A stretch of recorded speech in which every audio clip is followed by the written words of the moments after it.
Welcome. You're listening to The Human Resource. My name is Pandy Pridemore. I'm so glad you came back.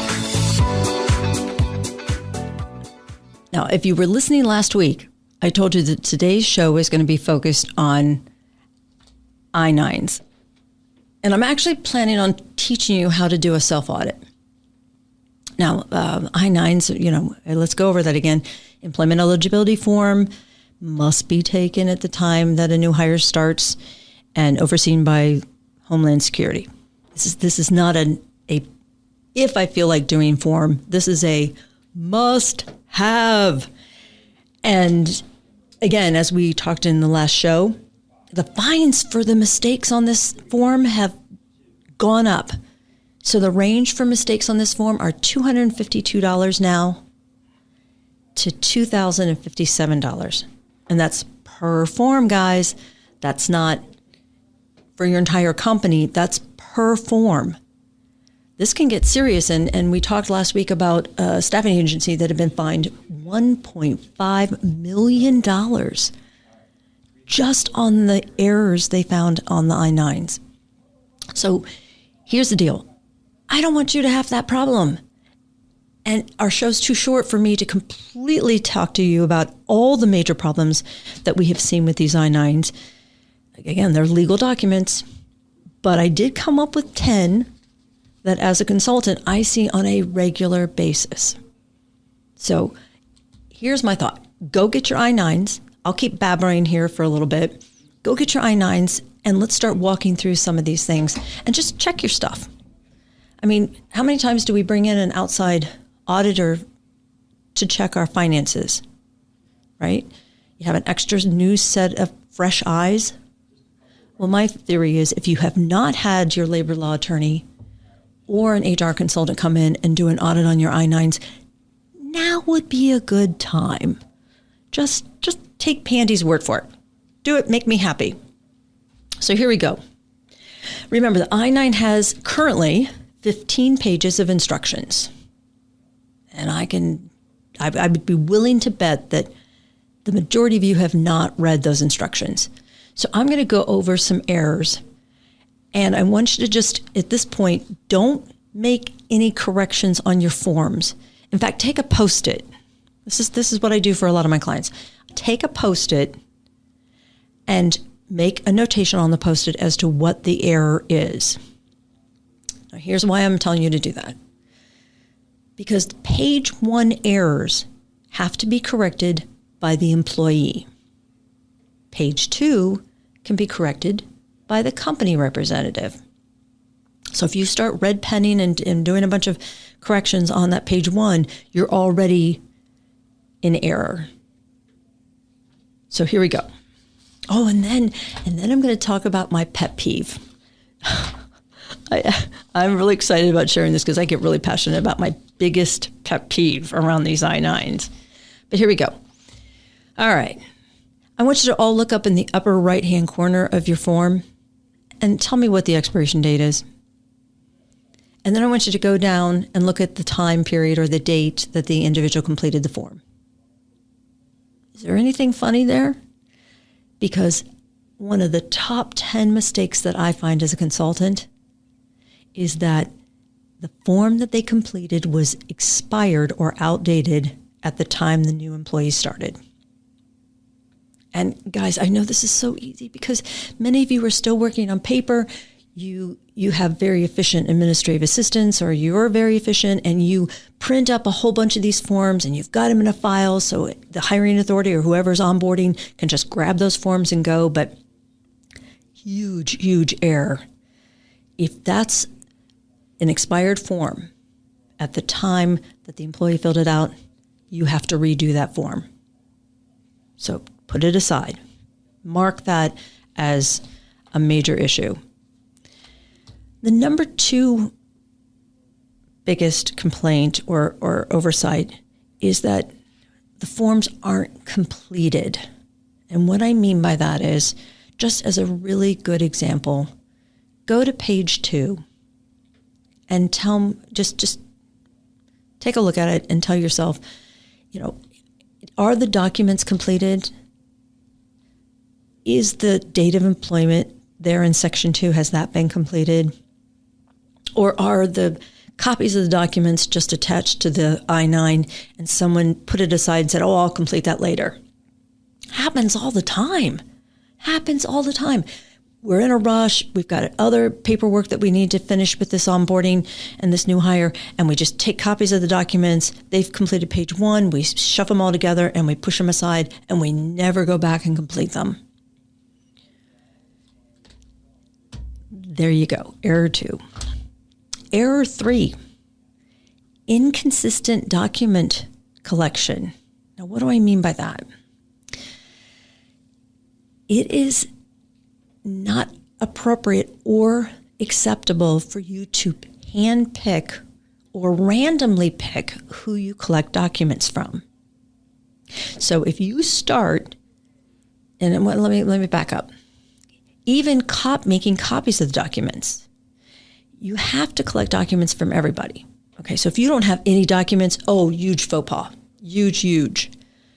But if you're only making copies of documents from certain individuals, and then we look at other I-9s and there's no proof that you ever saw the documents, you didn't make copies of those, that's a major error.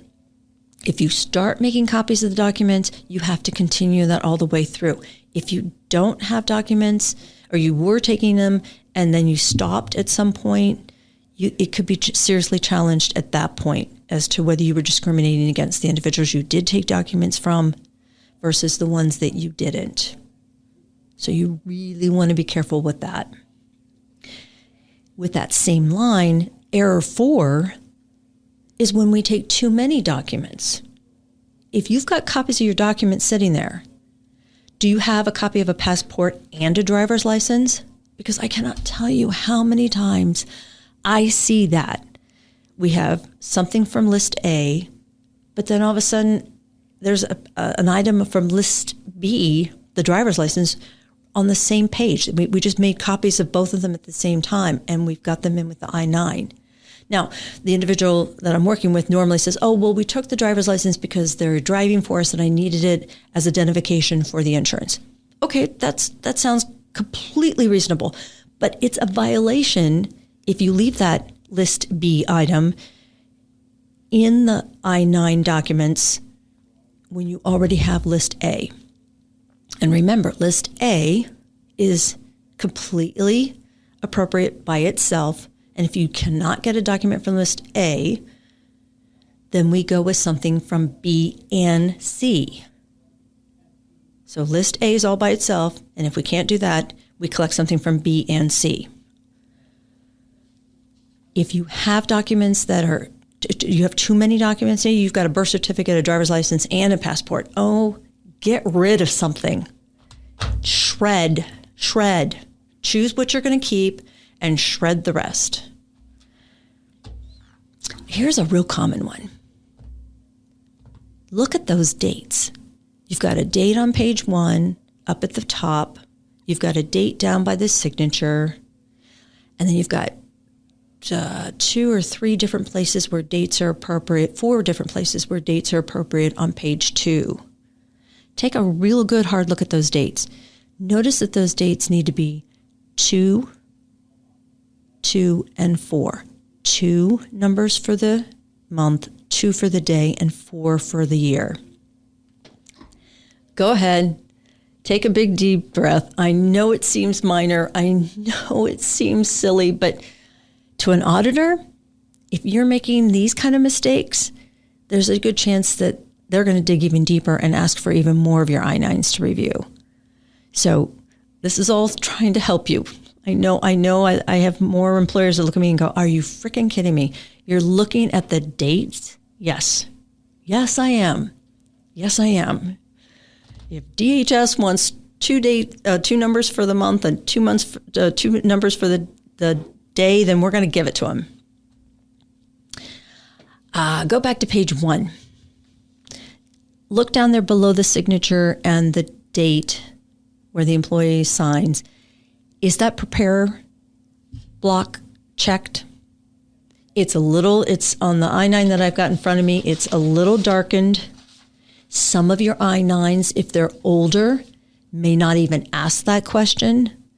But here in the past, I believe 10 years or so, there will be a box that asks if the preparer or translator certification, you check 1.